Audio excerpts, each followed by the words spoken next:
Bienvenidos a El Reloj de Dios. Las noticias actuales con el enfoque bíblico que muestra nuestro tiempo y ubicación.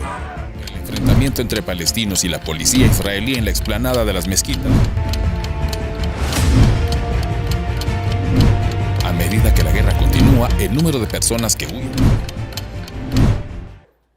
Hola, bienvenidos al Reloj de Dios, las noticias actuales con un enfoque bíblico. Vamos a hablar hoy de diferentes temas, pero nos vamos a centrar también en uno de nuestros escenarios. Les damos la más cordial bienvenida junto al apóstol Sergio Enríquez, a quien inmediatamente le saludo también preguntándole sobre todo cómo se encuentra hoy. ¿Qué tal ha estado su semana, apóstol? Gracias a Dios, bien, Elcita. Hemos estado trabajando como siempre para el Señor y pues obteniendo la gran satisfacción de podernos parar frente a un púlpito y poder llevar la palabra. Es un honroso privilegio que no creo que lo merezcamos, o que lo merezca yo por lo menos, pero a Él le plugo dármelo, y así que muy bien, eso me fortalece, me anima, me saca a flote cuando me siento hundido. Predicar la palabra es lo mejor que le puede suceder a alguien. Qué lindo. Y es que se nota que usted está enamorado del Señor y lo transmite. Se nota. Antes que nada, les quiero invitar a que puedan escribirnos, sobre todo si nos están sintonizando por Rema Estéreo 91.7 FM o por el podcast, para que puedan escribir al WhatsApp 502 y el número siguiente, 5617-9099. Hemos hablado en otras ocasiones de los 7 escenarios bíblicos: familia, iglesia, cosmos, tierra, mundo, Israel y Babilonia. Pero hoy, apóstol, nos vamos a centrar en Babilonia. Iniciemos hablando un poco acerca de este escenario bíblico. Le haría 2 preguntas. ¿Por qué Babilonia es un escenario bíblico? Y la más importante, y probablemente donde podemos empezar, es ¿cómo surge Babilonia? Bien, Elcita, realmente el tema de Babilonia es amplio, demasiado. ¿Por qué razón? Porque en la Biblia se nos narra que existen varios misterios. Existen secretos. A esos no tenemos acceso. Los secretos le pertenecen a Dios. Así dice la Biblia. Pero los misterios le pertenecen a sus hijos. Entonces, dentro de los misterios que existen está el misterio de no todos dormiremos, se lo dieron a Pablo, 1 Corintios capítulo 15.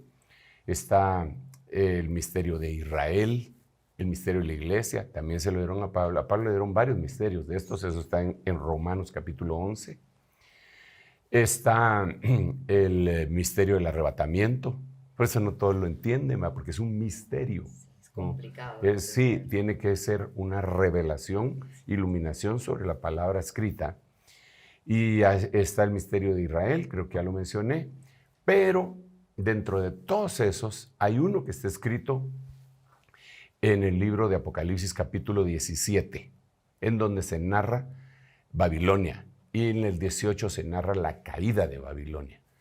Pero en el capítulo 17 identifica a Babilonia diciendo de la siguiente manera. Dice, sobre su frente, porque, bueno, me llevó en espíritu a un desierto, Apocalipsis 17:3, y vi a una mujer sentada sobre una bestia escarlata, llena de nombres blasfemos, que tenía 7 cabezas y 10 cuernos. La mujer estaba vestida de púrpura, escarlata y adornada con oro, piedras preciosas y perlas, y tenía en la mano una copa de oro llena de abominaciones y de las inmundicias de su inmoralidad. Y esto es interesante, y sobre su frente había un nombre escrito. Y entonces aquí puntualiza el apóstol Juan un misterio. Un misterio. Que lo va a conocer por medio de revelación. Sí. ¿Y cuál es el misterio? Babilonia, la grande. O sea, la mega Babilonia. Si dice mega Babilonia, tiene esta que haber engendrado otras Babilonias. Y después dice, la madre de las rameras y de las abominaciones de la tierra. Entonces, esta entidad representa algo ancestral que engendra delegados o delegadas, ¿verdad?, para cundir por todo el mundo y para hacer la obra que les manda. A partir de ese postulado bíblico y de esta gran verdad que está escrita acá, es donde podemos ver a las demás Babilonias. Para hablar de Babilonia, tenemos que analizar Génesis y tenemos que analizar Apocalipsis. Wow. Así que desde el principio hasta el final, ¿verdad? Claro. También tenemos que ver algunas cosas que vienen a ser como un espejo en los otros escenarios. Por ejemplo, Israel, que es un escenario que hablamos hace unos 2 o 3 domingos, no me recuerdo. Solo para hacer una breve referencia y seguir hablando de Babilonia, Israel, nosotros vemos en la Biblia que hay por lo menos 3 clases de la capital israelita llamada Jerusalén. Es decir, Jerusalén la celestial, Claro. Jerusalén la terrenal y Jerusalén la espiritual. ¿Ok? Jerusalén la celestial está descrita en Apocalipsis cuando dice, desciende del cielo, Jerusalén la celestial que desciende del cielo ataviada como una esposa para su marido. Luego la Jerusalén terrenal, pues todos la conocemos, es la que promociona las agencias de viaje y es una Jerusalén histórica, ¿verdad? llena de historia y de conocimiento. Es una ciudad milenaria, enriquecida en eso, ¿verdad? En arqueología y tantas cosas tan apasionantes. Y la otra Israel es a que el Señor le llama Jerusalén o Israel a la iglesia.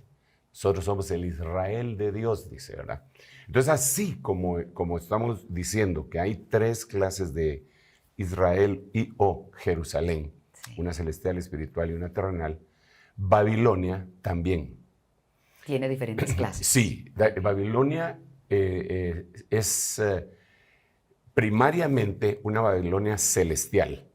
Cuando digo celestial, no estoy hablando desde el punto de vista positivo, porque la gente piensa que cuando a alguien se le dice celestial es lo máximo. Claro. No, es la Biblia dice en Efesios que nosotros no tenemos lucha contra carne ni sangre, sino que dice, potestades, principados, gobernadores y huestes de maldad en los lugares celestiales. Cierto. Entonces en los lugares celestiales hay huestes de maldad. Cuando yo hablo de Babilonia la celestial, me refiero a eso, una entidad maligna que está en los espacios celestiales, ¿verdad? Batallando desde ese momento, porque vemos en la Biblia que hay una batalla en los cielos. Dice Apocalipsis 12, dice que hay una batalla entre Luzbel y sus ángeles y Miguel y sus ángeles, ¿verdad? Entonces esa batalla no se da en la tierra, tiene repercusiones en la tierra, pero no se da en la tierra, se da en los cielos, en los espacios celestiales. Ok. Babilonia celestial engendra Babilonias en la tierra para tomar posesión de todo el planeta, ¿verdad? Wow. Entonces, la primera referencia que nosotros podemos ver está en Génesis capítulo 11. Y de ahí se derivan un montón de cosas que hasta nuestros días trascienden, ¿verdad? De Génesis 11. Pero esto era más antiguo, ¿verdad? Pero Génesis 11 es la primera referencia que nosotros podemos ver en la Biblia, en donde dice que los hombres empezaron a caminar hacia el oriente, buscando en dónde se iban a situar, y ellos iban jefeados, por decirlo así, liderados por Nimrod, que la Biblia describe como el primer Giborim, como el primer Gibor, y que era un guerrero en contra de Jehová. Él batallaba en contra de todo lo establecido por el Señor. Entonces, ellos empezaron a buscar y a buscar y a buscar y a buscar en dónde se podían asentar, y llegaron a un lugar entre el río Tigris y el Éufrates, que inicialmente había sido el lugar en donde Dios había plantado el paraíso, el huerto del Edén. Pero cuando a la caída de Adán, lo quitó, pero sí, lo quitó de ahí, lo escondió. Pero sin lugar a dudas ahí quedó, así como una bomba atómica que pegó en Hiroshima y en Nagasaki, deja contaminado para las siguientes generaciones, pues ahí quedaron vestigios, resabios de lo que había habido, ¿verdad? De ese paraíso. De ese paraíso. Resabios, allá afuera dirían vibras, ¿verdad? Pero habían, sí, claro, pero sí habían cierto tipo de vibraciones que le pareció a Nimrod que ese era el lugar en donde debían ser. Entonces dice el relato bíblico que ahí él fundó varias ciudades. Él fundó Babel, Erech, bueno, fundó como 7 ciudades. Ese fue el inicio de su imperio, dice. El asunto está en que cuando él hizo Babel, él dijo, hagamos una torre. Y muchos han entendido que dice, hagamos una torre que llegue hasta el cielo. Pero eso no tiene sentido, ¿verdad? ¿Quién va a hacer una torre? Un rascacielos no llega hasta el cielo, ¿verdad? Sí, claro. Hagamos una torre que llegue hasta el cielo. Pero en el idioma hebreo da a entender, hagamos una torre cuya cabeza, y ahí utiliza la palabra rosh, que es cabeza en el hebreo, cuya cabeza esté en los cielos. O sea, de alguna manera lo que él quería era establecer una estación que captara las señales de aquella Babilonia celestial para recibir órdenes y entonces de esa manera apoderarse del planeta, ¿verdad? Eso es lo que el diablo hacía, incluso dice en el libro de Job. El libro de Job dice cuando una vez vinieron los hijos de Dios a presentarse delante de Dios y dentro de ellos vino Satanás. Y el Señor le preguntó a Satanás, ¿de dónde vienes? Y él le dijo, de rodear la tierra y de andar por ella. ¿Por qué la iba a rodear? Cuando nosotros vemos el contexto de eso, se rodeaba algo que uno iba a conquistar. Jericó fue rodeada y le dieron 7 vueltas durante 7 días y de último gritaron y se derrumbaron los muros y fue conquistada Jericó. Entonces, ¿qué era lo que el diablo quería? Estaba rodeando la tierra para conquistarla y por eso es que Dios le dice, pero ya te diste cuenta que hay uno que me teme a mí, no la puedes conquistar porque hay un tipo que me teme a mí ahí, que es un hombre recto, perfecto, temeroso de Dios y apartado del mal, ya te diste cuenta. Y por eso es la furia de Satanás en contra de aquel hombre, porque al derribarlo, él podía tomar la tierra, según él. Él era el último que estaba en pie, por decirlo así. Es el libro más antiguo de toda la Biblia, el libro de Job, pero no pudo hacerlo, gracias a Dios. Entonces, volvamos al punto. Ellos querían de alguna manera rodear la tierra para apoderarse. Esa ha sido la batalla desde el principio. Y en este momento nosotros lo seguimos viendo. Sí. Es una batalla de todas las superpotencias para apoderarse de toda la tierra. No les basta con su terruño que tengan, no les basta con su bienestar, no les basta con su fama. Tienen que dominar. Y ese es el enfrentamiento, la confrontación que se va a dar. ¿Pero dónde empezó todo? Pues en Génesis 11 o quizá desde antes, pero repito que esa es la primera referencia bíblica que hay, histórica, cronológica, porque puede ser que hayan menciones más adelante de una Babilonia ancestral, pero no me quiero meter ahí. Entonces, a partir de ahí surgen varias Babilonias, porque ¿cuál es el propósito? Son como embajadas, ¿verdad? Claro. En donde van a tomar diferentes lugares del planeta. Entonces surge una Babilonia económica que va precisamente con la delegación de esta otra Babilonia de apoderarse de todo. Entre paréntesis, el primer lugar en donde se habló de dinero fue en Babilonia.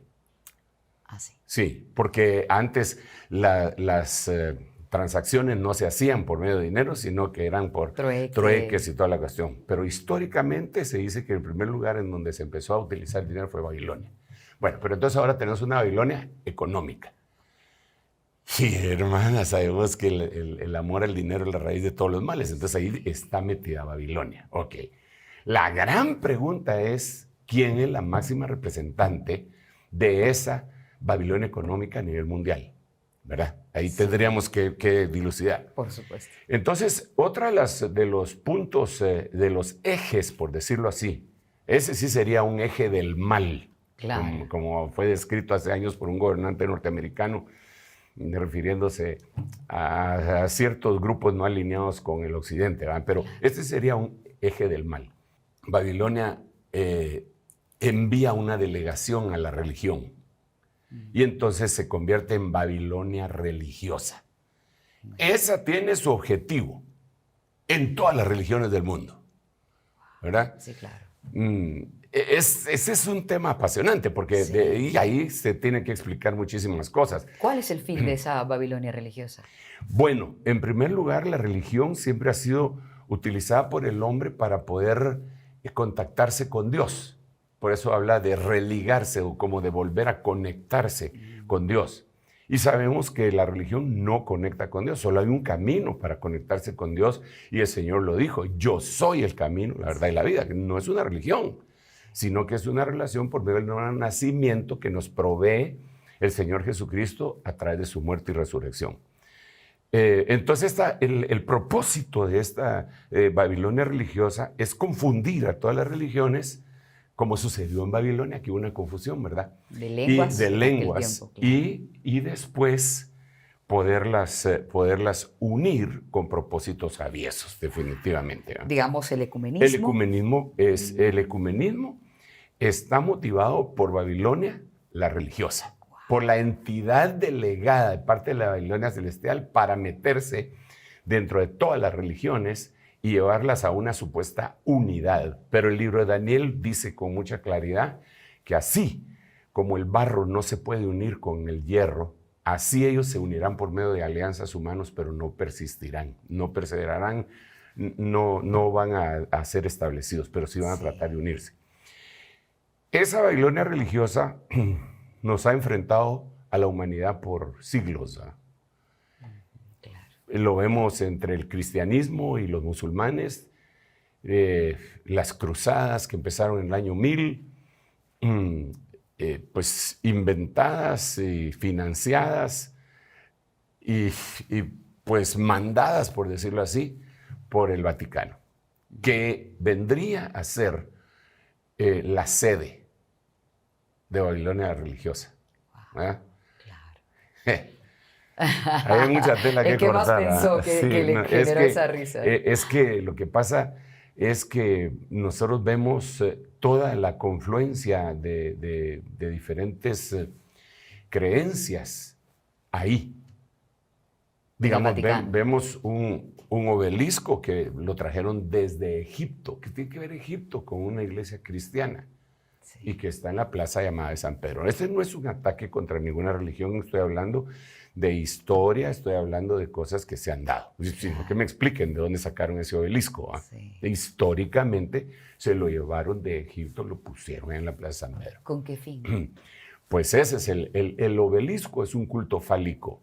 Y la Biblia nos relata que en el momento final va a haber una unidad entre las tres religiones monoteístas que se va a dar en Jerusalén, en donde va a haber un símbolo de los musulmanes, uno de los cristianos y uno de los judíos. El de los judíos es el templo de Salomón reconstruido, el de los musulmanes sería la mezquita de Omar y Al-Aqsa, y dice la Biblia, eso no está ahí todavía, pero dice la Biblia que es el monumento, el ídolo de los celos. Así lo describe la Biblia, que es un obelisco. Porque como es un culto fálico, entonces es un obelisco. Pero venía de las corrientes, llamémosle religiosas, esotéricas, de Egipto. ¿Va? Perdóneme que lo interrumpa en esto. ¿Podemos describir con palabras sencillas qué es un culto fálico para que a todos nos quede clarísimo? Híjole, qué pena. Es un culto al sexo, ¿verdad? Evocando el órgano viril, ¿verdad? Ese es un obelisco y en todos los lugares del mundo existe. Sí, prácticamente en cada ciudad. En cada ciudad existe. Existe en Washington, existe en Buenos Aires, existe en Guatemala, en todos lados.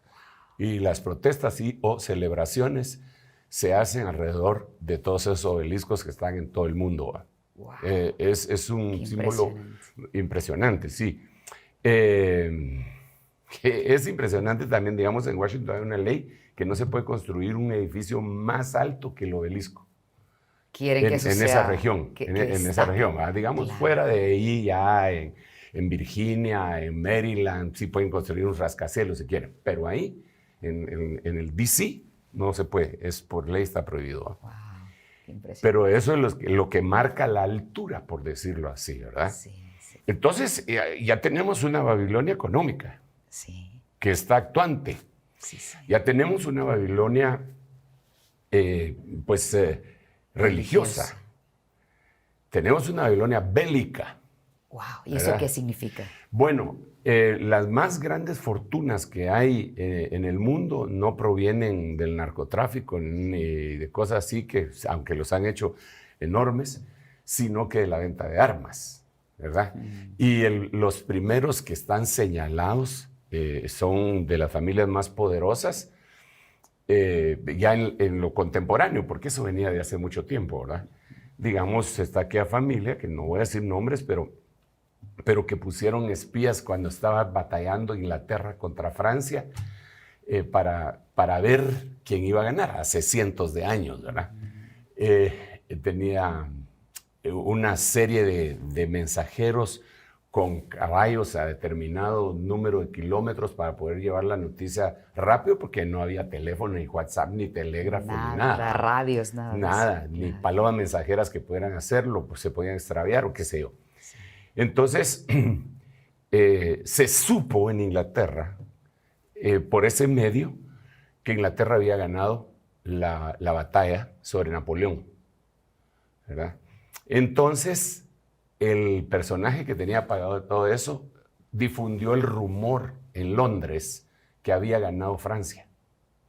Entonces, la bolsa de valores de Inglaterra se vino al suelo y él compró todas las acciones de todas las compañías, y cuando a los días llegó la noticia que había ganado Inglaterra, había un nuevo multibillonario que empezó a vender armas en una guerra a los dos bandos. Claro, no le era fiel a ninguno, simplemente al comprador. Esa le llamamos nosotros una Babilonia bélica.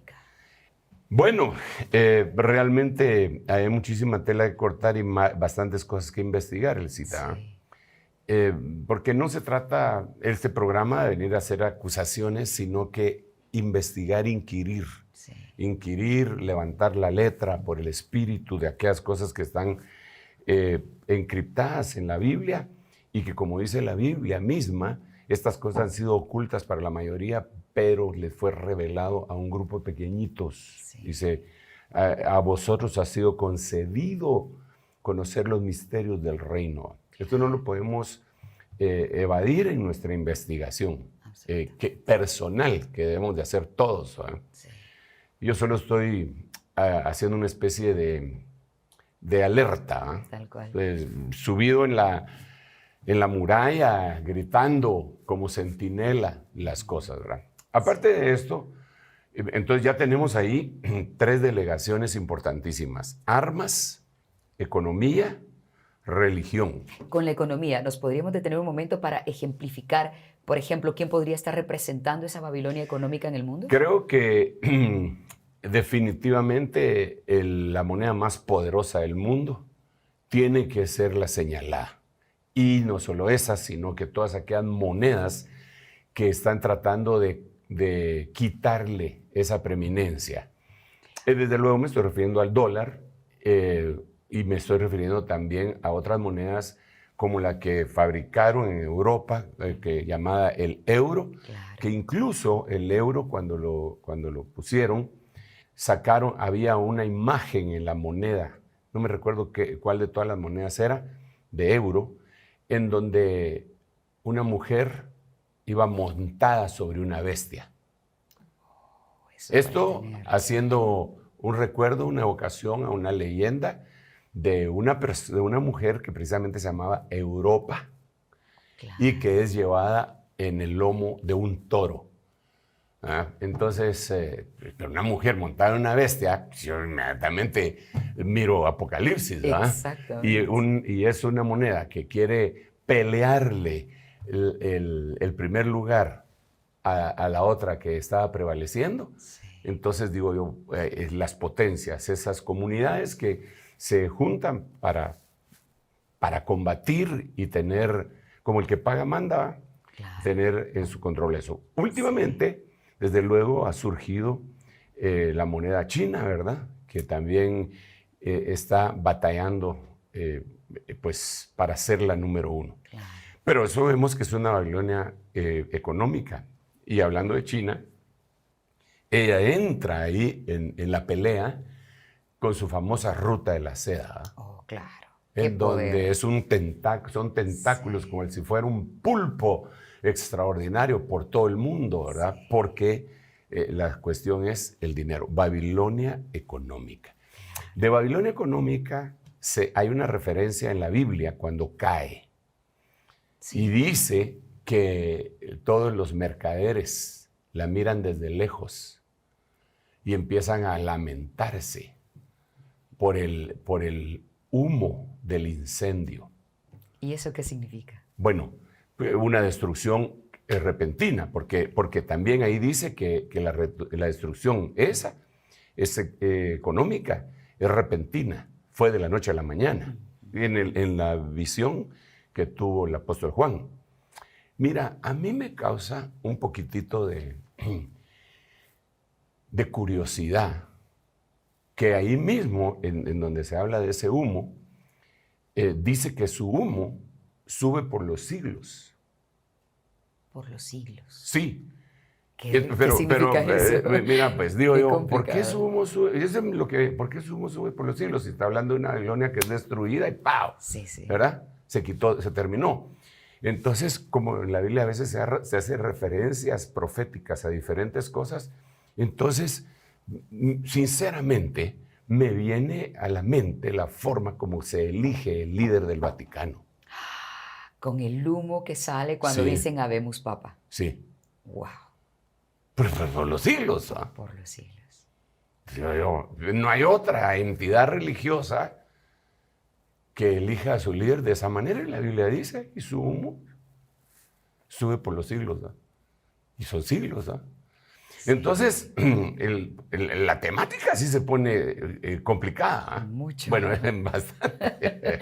Mucho, porque una cosa lleva a la otra, pero vamos bien. Llevamos Sí. 3 Babilonias hasta este momento, nos faltan 4. Sí, solo 4, ¿verdad? Sí, bueno, sí. Vamos a ver, yo tengo aquí, está la Babilonia geográfica, ¿verdad tú? Que esa la mencionamos así superficialmente, pero que tiene mucha relevancia. Habla de la que físicamente está en la tierra, que ahora es Irak. Sí, exacto. Irak es bien importante, ¿ah? Porque, por muchas causas. En primer lugar, ahí estuvo Babilonia, el reino de Babilonia estuvo en ese lugar. Nos habla por lo menos de 7 potestades, 7 reinos, 7 reyes que gobernaron Babilonia, que tienen un significado bien extraordinario también, a partir de Nabucodonosor y algunos otros. Pero lo que yo quería decir al respecto de esa Babilonia geográfica es que ahí está el gran río Éufrates. El río Éufrates nace en Turquía, ¿verdad? Y atraviesa todo Irak y desemboca en el Golfo Pérsico. Entonces alimenta todo Irak. Pero la Biblia hace una referencia bien interesante, porque dice que ahí están amarrados 4 ángeles. Lo voy a leer, que dice que están preparados para la hora y día. Vamos a ver si lo encuentro con rapidez, porque a veces me cuesta hacerlo, pero con la ayuda del Señor lo vamos a ver. Sería Apocalipsis, creo yo, que por acá debe de estar el capítulo entre Génesis y Apocalipsis. Capítulo 9. Fíjate hacía rato no le escuchaba esa frase. Yo la uso, por cierto. Sí. Y decía al sexto, estoy leyendo 9:14. ¿eh? Muy bien. Decía al sexto ángel que tenía la trompeta: suelta a los 4 ángeles que están atados junto al gran río Éufrates. O sea, el gran río Éufrates, repito, empieza en Turquía, atraviesa toda Irak y desemboca en el Golfo Pérsico. Entonces, es Babilonia, sí. Babilonia geográfica. Entonces dice que fueron desatados los 4 ángeles que habían sido preparados para la hora, el día, el mes y el año, para matar a la tercera parte de la humanidad. Sí. Y el número de los ejércitos de los jinetes era de 200 millones.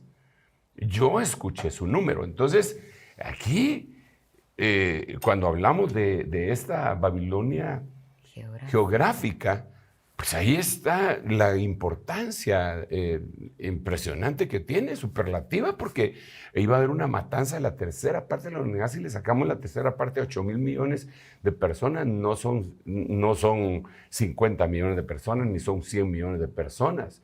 No son 52 millones de personas como que se murieron en la Segunda Guerra Mundial en 7 años. Sí. es el día, la hora, el mes y el año, en un solo evento, en una sola catástrofe bélica seguramente. Morirá esa cantidad, pero tiene que ver la Babilonia geográfica.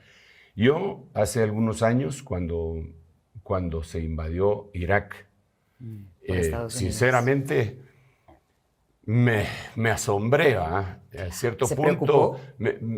Mira, era agridulce la cosa para mí. Había cierta preocupación y cierta alegría porque como que estaba anunciando que venía algo más grande, ¿verdad? Y que le invadieron sin ninguna explicación y sin ninguna razón. Porque lo que dijeron fue que habían armas de destrucción masiva que jamás se encontraron. Y hasta la fecha nunca, como los ganadores de la guerra escriben la historia, jamás se le hizo seguimiento al que ordenó esa guerra para meterlo a la cárcel. Como hacen con los presidentes de Latinoamérica, que ahí sí los meten a la cárcel ahora. Pero jamás has visto que metan. Bueno, ahora parecería que sí quieren meter a uno, ¿verdad? Está muy, que no les convence, cerca, ¿verdad? sí, claro. Pero esa gente, cuando hizo esa orden, Dios mío, yo aquí, yo conversaba a veces incluso con algunos ministros, amigos de otras denominaciones, y algunos estaban de acuerdo. Y decía, pero ¿cómo puedes estar de acuerdo si no se ha comprobado? Es que algo han de saber, me dijeron. ¿Cómo vas a iniciar una guerra? Porque hay una sospecha. Claro. No hubo una investigación, nada. No. Y otros países no se metieron a pelear por Europa, eso. Los dejaron. Se retrató, se retrocedió. Sí. Cuando habían invadido Kuwait, no, ahí todos apoyaron, pero ahí ya no. Sí. Entonces yo decía, Padre Santo, ¿a qué horas sueltan a esos ángeles que están ahí en ese gran río de Éufrates? Y empieza esto, pero eso sí ya fue hace años. Creo que fue, vamos a ver, la guerra de Kuwait fue en 1991.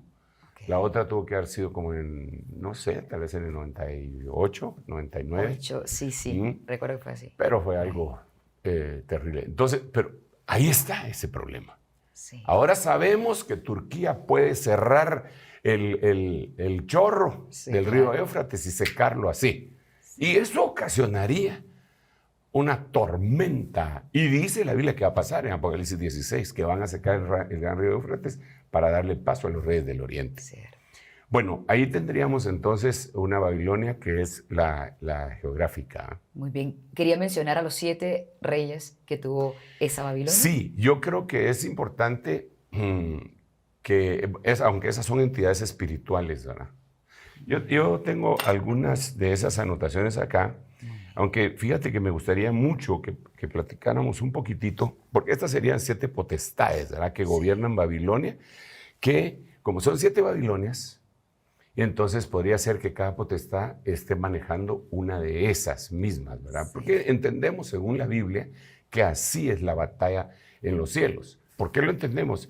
Porque cuando Daniel en el capítulo 9 recibe la revelación de parte de Dios dada por el ángel Gabriel, él le dice, desde el principio, desde que expusiste en tu corazón humillarte para preguntarle a Dios, yo fui enviado. O sea, hace 21 días, ¿verdad? Pero cuando venía en los cielos, me apareció el príncipe de Persia. Entonces tuve que batallar con él. Y me peleé ahí con él. Eso me detuvo, por eso no vine a tiempo. Pero hasta que llegó Miguel, él se quedó peleando. Y entonces yo ya me vine a darte la noticia. Sí. O sea, ¿qué pasó ahí en el cielo? Una gran batalla agarrándose entre ángeles, querubines, arcángeles. Ahí llegó Miguel, que es un arcángel poderosísimo. Sí. Él se encargó del príncipe de Persia. Y entonces ya dio la noticia, Gabriel, y regresó a la batalla. A seguir peleando. ¿Y esa batalla se mantiene? Sí, bueno, esas batallas son en cada tiempo. Sí. Pero a lo que yo me refiero al hacer la referencia a esto es que existen potestades sobre países. La Biblia dice que Miguel es la entidad angelical que protege a Israel. Él se encarga de eso.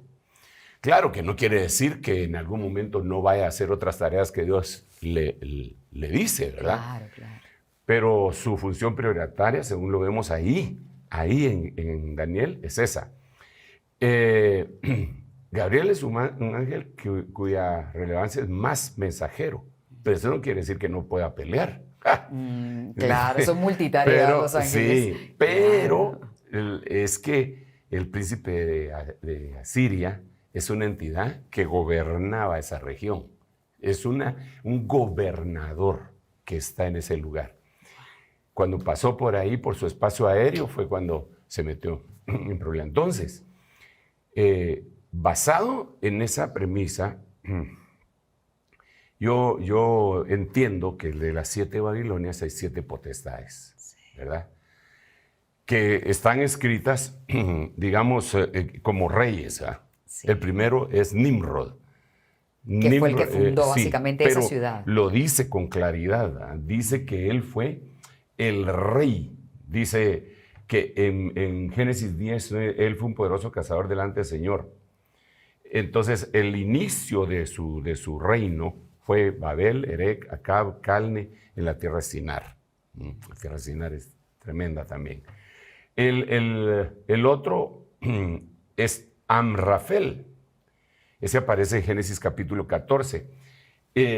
Ese quiere, mira, a ese tendríamos que vincularlo. De veras sería un mensaje distinto, pero para no dejar en blanco eso que tú me preguntabas. Amrafel quiere decir hablador de tinieblas, el que habla de parte de las tinieblas.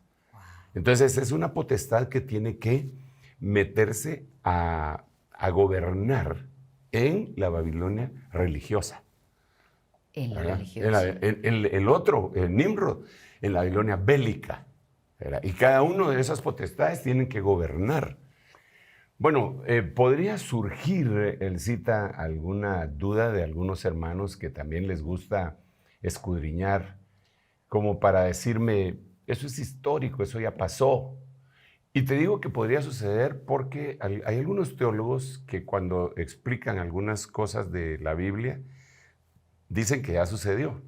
Así lo dicen ellos. Esto ya pasó, esto ya no va a volver a pasar. Muchas cosas de la profecía bíblica. Pero en este versículo, en estas cosas que estoy hablando, hay un versículo bien tremendo. Y es el siguiente, aparece en el libro de Daniel capítulo 2. Lo voy a explicar y después voy a leer brevemente el versículo en cuestión. Y es que cuando el rey Nabucodonosor mira la estatua en su sueño, él tiene un sueño, y por el cual iban a matar a todos los adivinos, caldeos, sabios, a todos. Pero Daniel, el Señor le da la revelación, entonces lo llevan delante del rey y le dice, tú en tu sueño viste una estatua. La estatua era la cabeza de oro, luego venía el pecho de plata, el vientre y sus muslos eran de bronce, y sus piernas eran de hierro, y sus pies eran en parte de hierro y en parte de barro cocido. El rey se queda asombrado ante la afirmación porque ese había sido el sueño. Y ahora te voy a decir cuál es la interpretación, le dice. No solo te digo cuál es el sueño, sino que la interpretación. La cabeza, le dice, eres tú. Es Babilonia, es Nabucodonosor. Pero después de ti vendrá otro reino, que está representado en el pecho de plata. Y después ese va a caer y va a venir otro que está representado en el bronce y después otro en el hierro. Y después otro barro y hierro. Y entonces le dijo que esos eran varios reinos. Babilonia, luego Medo-Persia, después Grecia, después Roma. Y por último, el último movimiento en donde se levantaban todos. Eso es lo que dijo Daniel. Entonces muchos, cuando se explica de Babilonia, dicen, no, porque Babilonia ya cayó. Porque una piedra no cortada con mano le pegó a la estatua y la derrumbó. Y entonces ya cayó. Cayó hace 1900 o 2000 o 3000 años. Eso no puede ser lo que está diciendo. Pero La Biblia dice que con la interpretación que la piedra le pegó a los pies de la estatua y todos los reinos cayeron juntos. Entonces la pregunta es, ¿cómo pueden caer todos los reinos juntos si ya habían caído antes? Es decir, Babilonia había caído hace 3000 años, ponete. ¿Cómo va a volver a caer ahorita? Sí. Si había caído. ¿Cómo va a caer Medo-Persia? Si había caído. ¿Cómo va a caer Grecia? Si los romanos la conquistaron y la despedazaron. ¿Cómo va a caer Roma? Si los bárbaros y los musulmanes la destruyeron. La respuesta es porque ahí cayó el imperio ese histórico, pero no lo que ellos engendraron. Babilonia engendró una Babilonia bélica, histórica, todas las que hemos mencionado, que nos hacen falta mencionar algunas de ellas. ¿Qué otra dijimos? Económica, bélica y la... Y nos hace falta la geográfica, religiosa. La religiosa. Y nos falta la política también. Entonces ahora, sí, ahora vamos a leer entonces esto. Muy bien. En los días, eso quiere decir que ya cayó la historia de Babilonia, de Medo-Persia, de Grecia y de Roma. Pero lo que constituyó y lo que ellos dejaron metido en la sociedad no ha caído. Es más, nuestras leyes están influenciadas por el derecho romano, nuestra cultura está influenciada por la cultura griega. Sí. O sea, eso no ha caído. Entonces, cuando viene la piedra no cortada con mano, viene a destruir todo. Lo voy a leer. En los días de estos reyes, el Dios del cielo levantará un reino que jamás será destruido. Gloria a Dios. Ese reino no será entregado a otro pueblo. Desmenuzará y pondrá fin a todos aquellos reinos y él permanecerá para siempre. Daniel capítulo 2, versículo 34. Muy bien. En donde él está dando la explicación y le dice, estuviste mirando hasta que una piedra fue cortada sin ayuda de manos. Piedra, Jesucristo, cortada, su muerte, sin ayuda de manos es porque nadie lo mató, sino que nadie lo mató. Yo pongo mi vida y la vuelvo a tomar. Está hablando de Cristo. Le pega a la estatua, pero esa es su segunda venida. No ha ocurrido, es algo No, por pasar. porque la Biblia dice, es que son dos tiempos. Mira, sí. Pues, el primer tiempo con la roca es, yo caigo sobre la roca y me quebranta. Así dice la Biblia. Yo caigo sobre la roca y me quebranta. Pero sobre quien caiga la roca, lo desmenuza. Entonces, la primera venida del Señor Jesucristo es la roca, y yo caigo sobre esa roca y me desmenuza quién soy y me da vida. La segunda venida es la roca regresando y destruye todo. Aquí, ese texto lo tendríamos que explicar viéndolo, pero me voy a salir totalmente del tema, así que voy a regresar acá. Y si alguno de mis hermanos tiene alguna duda, con mucho gusto la podemos ver. Pero vuelvo a leer. Entonces estuviste mirando hasta que una piedra fue cortada sin ayuda de manos y golpeó la estatua. Segunda venida del Señor Jesucristo. Y golpeó la estatua en sus pies de hierro y los desmenuzó juntos. Entonces, ese imperio babilónico históricamente había sido desmenuzado hacía mucho tiempo, pero ahora en la segunda venida es destruido. Entonces quiere decir que había algo de ese reino que todavía permanecía. El que dejó de ser fue el histórico, ni siquiera el geográfico. Absolutamente. Bueno. Van surgiendo más dudas, apóstol, y nos quedan todavía varios entes, como usted decía, de esta Babilonia para entender, porque hay 7 tipos de Babilonia. Hemos revisado ya los primeros. Vamos a hacer una pausa y cuando regresemos vamos a seguir compartiendo con ustedes este escenario y la importancia y la incidencia que el escenario de Babilonia aún tiene en el presente tiempo. Sí. Ya volvemos. En un momento regresamos con El Reloj de Dios. Estamos de vuelta con El Reloj de Dios. Gracias por continuar en el reloj de Dios a través de Rema Stereo 91.7, Rema TV y el canal de nuestro apóstol Sergio Enríquez. Recuerden activar las notificaciones, que es esa campanita que aparece allí, para que cada domingo llegue la alerta que ya estamos al aire. Apóstol, hoy estamos hablando de Babilonia y hoy decíamos, ha desmenuzado usted muchísimo acerca de esas 7 Babilonias que existen. Hemos mencionado la económica, religiosa, la celestial, la histórica, nos falta la política y no sé si se me escapa alguna más. Sí, prácticamente hemos mencionado todas con excepción de la política, que, repito, es una situación que la Babilonia se inventó, ¿verdad? Esa política nos lleva a las formas de gobierno que la humanidad ha tenido. Sabemos nosotros que ha venido evolucionando las formas de gobierno desde los estados más primitivos, cuando eran tribales, cuando vienen feudos, reinos, repúblicas, cuando viene la democracia, que es una evolución, ¿verdad? Y esta Babilonia está encargada de conducir la mente de toda la humanidad, y es bien importante, no es esa Babilonia política, es bien importante, está encargada de conducir toda la mente de la humanidad hacia un único gobierno, ¿verdad?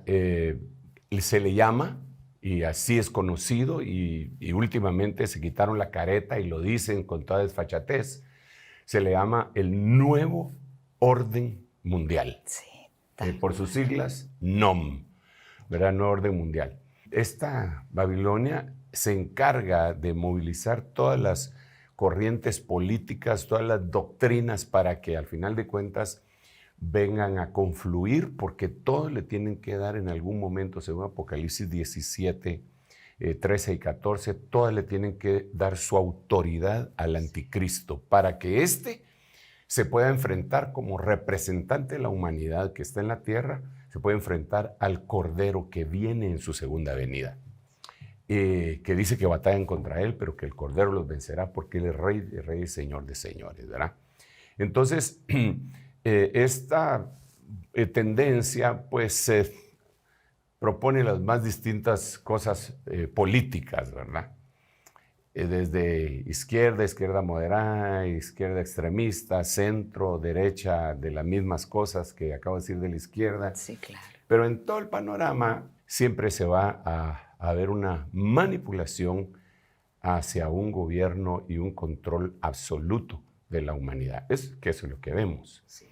Esa Babilonia política ya ha hecho grandes avances en cuanto al control de las masas, unido con las otras Babilonias que vienen a ser lo mismo, solamente que nosotros los desglosamos de esa manera para, de una manera didáctica, presentar cuáles son las funciones de esas Babilonias.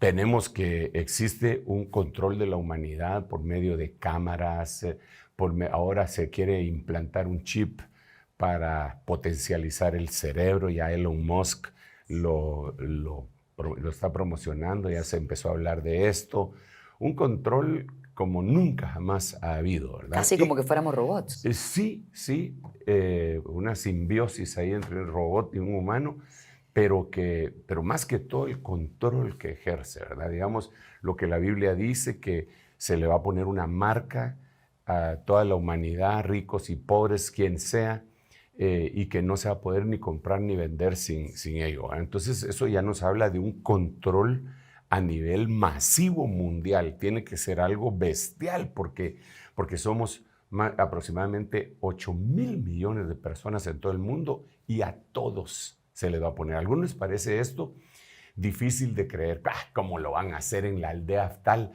Pero les quiero recordar que, por ejemplo, así pensaban de los teléfonos celulares. Y todo el mundo hoy tiene teléfono celular. Todo el mundo. Los trabajos menos productivos, que menos ganan, pues tendrán algo, un frijol o lo que sea, un arroz o lo que sea, pero todo el mundo tiene. Sí. Desde los más sofisticados teléfonos inteligentes hasta los menos, pero eso se difundió a través de todo el mundo. Entonces, cuando venga esta forma de sistema que ya se está proponiendo para poder alimentar a toda no solo alimentar, sino acceder a todos los servicios públicos, ¿verdad? digamos, si quieres ir al hospital, si quieres ir a la clínica, si quieres comprar, vender, comer, todo, todo. A mí me asombró mucho cuando estaba en su apogeo la pandemia y empezaron las vacunas, que en uno de mis viajes apostólicos hacia la ciudad de Nueva York, después de una reunión, dijeron los hermanos, vamos a comer aquí a la vuelta en un restaurante que no era sofisticado ni nada. Y para poder entrar teníamos que presentar nuestro carnet de vacunación, ¿verdad? Sí. Si no, no nos dejaban entrar. Entonces, bueno, eso no era tan sofisticado. Pero me refiero a que una situación de esa naturaleza tiene que entrar el juego de los gobiernos, de la política. Y ahí entra la Babilonia política, quitando libertades definitivamente, ¿verdad? Quitando libertades esenciales del humano. Esto va a confluir y se está fraguando cada vez más y más. Ahora, hay algo que yo quisiera añadir, pero que te quiero dejar el tiempo antes de que sigamos. Bien, dice que nos vamos entendiendo cuando nos vamos conociendo, ya sabe cuando estoy por preguntarle. Era justo porque usted en algún momento decía que muchas personas piensan que ya Babilonia cayó, ya ese es un tema obsoleto. Sin embargo, ¿sigue incidiendo Babilonia en el mundo actualmente? Me parece que la respuesta es sí, pero creo que usted puede ampliar un poco el respecto. Sí, claro. Y es que según la Biblia no ha caído. ¿Por qué digo eso? Porque en la Biblia aparece Apocalipsis, y Apocalipsis es el relato de una profecía de lo que habría de acontecer en el futuro que Dios le dio a Juan en su tiempo y que nosotros ya lo empezamos a vivir. Así que él habla en pasado aquellas cosas que todavía no han pasado. Y lo habla en pasado porque él tuvo la visión. Yo miraba en el cielo, yo miraba pero eso lo que él estaba viendo era algo que habría de venir. Esas situaciones ya empezaron a venir. Lo que no se ha dado todavía es la caída de Babilonia. Pero en el capítulo 18 del libro de Apocalipsis, y aún en el 17 y 18, se relata el derrumbe de Babilonia. Entonces, eso nos deja ver que estaba vigente. Estaba vigente. Mira, pongámoslo de esta manera. Cuando Juan tuvo la visión, fue aproximadamente en el año 100 después de Cristo. ¿Cuál era el imperio que estaba gobernando en ese momento? Roma. Los romanos habían votado a los griegos habían votado a los medopersas habían votado a los babilónicos. Y Juan está viendo hasta ese momento que Babilonia cae. O sea, no estaba hablando de Babilonia histórica, no estaba hablando de la Babilonia literal de Nabucodonosor, estaba hablando de una Babilonia ancestral, de una Babilonia mística. De eso estaba hablando. Entonces, es impresionante, te voy a leer el versículo, Apocalipsis capítulo 18 tiene que ser, en donde el título que pone la Biblia de las Américas es La caída de Babilonia. Claro. Qué tremendo, ¿eh? Qué lugar tan importante y destacado tiene. La caída de Babilonia. O sea, no fue hace 3,000 años, no fue hace 2,000 años. Y lo está viendo en ese momento, la caída. Entonces pone lo siguiente. Después de esto vi a otro ángel descender del cielo que tenía gran poder y la tierra fue iluminada con su gloria. Y clamó con potente voz, diciendo, cayó la gran Babilonia. O sea, cuando nosotros investigamos esto, y cualquiera que lo quiera hacer, lo puede hacer con los medios que tenemos de investigación ahora, que nos ha bendecido el Señor, que aquí lo que dice es, cayó la mega Babilonia. No la gran. Sí, pues, porque mega, pues, cayó la mega Babilonia. Pues, entonces, si es una mega Babilonia, tiene que haber una babilonita. ¿Eh? Exactamente. Claro que si hay un lagarto, deben haber lagartijas, ¿eh? Pero aquí sería la mega Babilonia. Esa cayó. Entonces dice, interesante, porque este sería otro tema importantísimo. y que tal vez lo platicamos, ¿verdad? Se ha convertido en habitación, en guarida y en refugio. Pero eso lo vamos a ver después. Se convirtió en 3 cosas. En habitación no es lo mismo que una guarida. En habitación, en guarida. Vamos a ver cómo dicen otras versiones en cuanto a estas 3 palabras. En guarida y albergue. Habitación, guarida y albergue. Es distinto, ¿no? Totalmente. Habitación, guarida y albergue. Se convirtió en eso. ¿Pero de qué? Se convirtió en habitación de demonios. En guarida de espíritus inmundos. De todo espíritu inmundo. Y en albergue de toda ave inmunda y aborrecible. ¡Ja! Es de aquí, esa Babilonia, de una vez la descubre aquí Juan.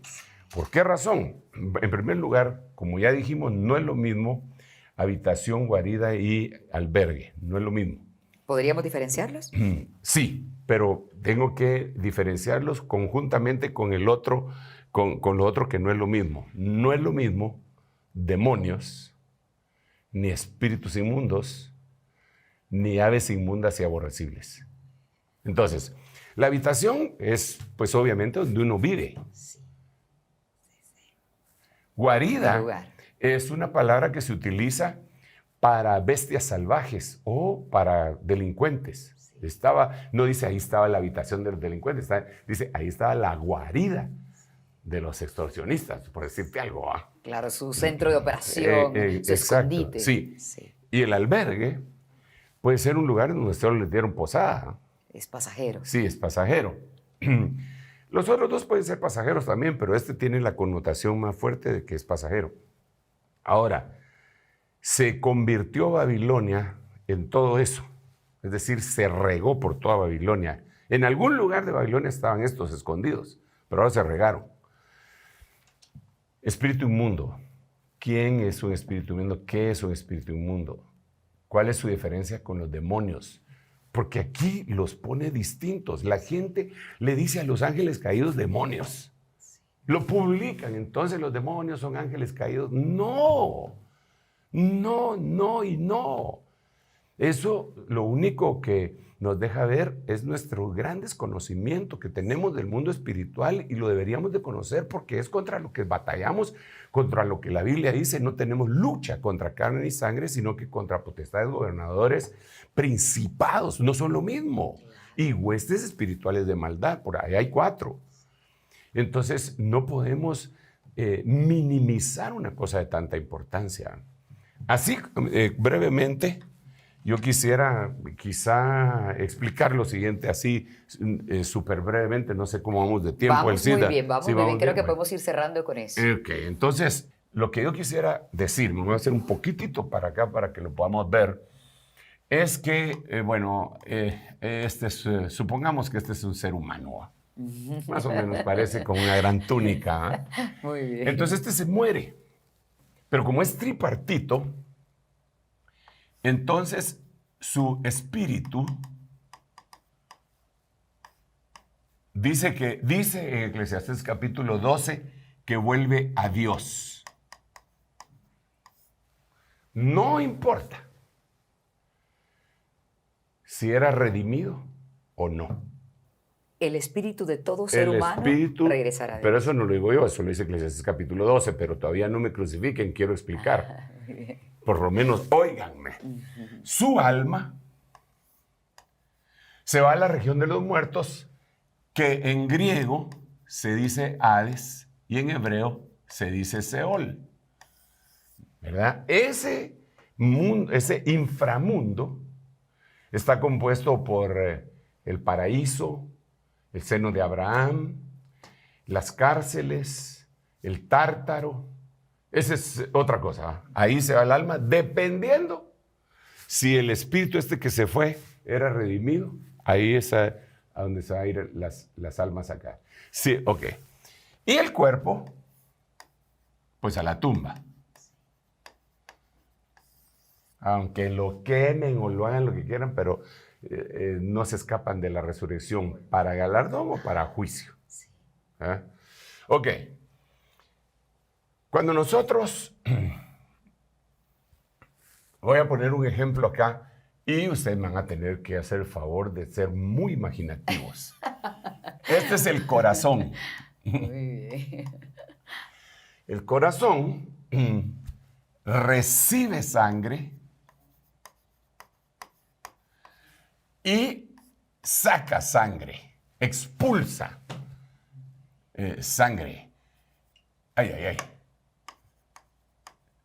Ok. La sangre que recibe puede ser que sea una sangre que ya no tiene nutrientes, que regresa de todo el cuerpo, ya fue a hacer toda su obra y regresa sin nutrientes. Entra en el corazón y el corazón la manda a donde corresponde. Si viene, llamémosle por favor, solamente por motivos didácticos, llamémosle sangre inmunda, porque no trae ni oxígeno ni nutrientes. Ok, entonces viene el corazón y dice, esta necesita nutrientes, la voy a mandar a los pulmones. Pero si regresa con nutrientes, la voy a mandar al torrente sanguíneo, al cuerpo. Bueno, eso nos enseñaron en ciencias naturales cuando estábamos patojos, ¿va? Claro. Entonces aquí, toda la sangre regresa al corazón. Depende cómo regresa. Si regresa inmunda, la manda a los pulmones para que se purifique. Si regresa limpia, la manda al torrente para que nos dé vida. Ok, ahora, basado en este ejemplo, volvamos acá. Todos los espíritus regresan a Dios que los dio. Si el espíritu, estando en la tierra, no aceptó a Cristo, lo mandan a Babilonia. Si él es, y esto, Apocalipsis 18, porque se volvió en habitación de todo espíritu, de todo demonio, en habitación de demonio y guarida de espíritu inmundo. Ahí fue a caer el humano irredento. Y el que sí había aceptado a Cristo, lo mandan a Jerusalén, la celestial. Hebreos, capítulo 12, versículo 23. Os habéis acercado a los espíritus de los justos hechos ya perfectos. Los espíritus irredentos, para Babilonia. Los redimidos, para Jerusalén. Cuando viene la resurrección, sacan de aquí del paraíso y lo juntan, y del cuerpo, y es resurrección. Cuando viene la resurrección, la otra resurrección, sacan de las cárceles o donde sea a los que no estaban redimidos, el espíritu lo regresan de acá y a la perdición eterna. Ok, entonces, ¿qué es un espíritu inmundo? Lo tiene Babilonia. ¿Qué es un espíritu inmundo? Es un espíritu que nunca se purificó. ¿Cómo se purifica un espíritu?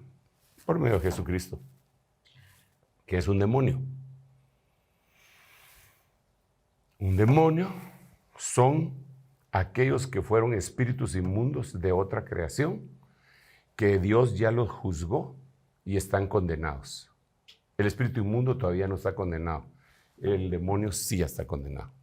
Entonces, ¿qué hizo Babilonia?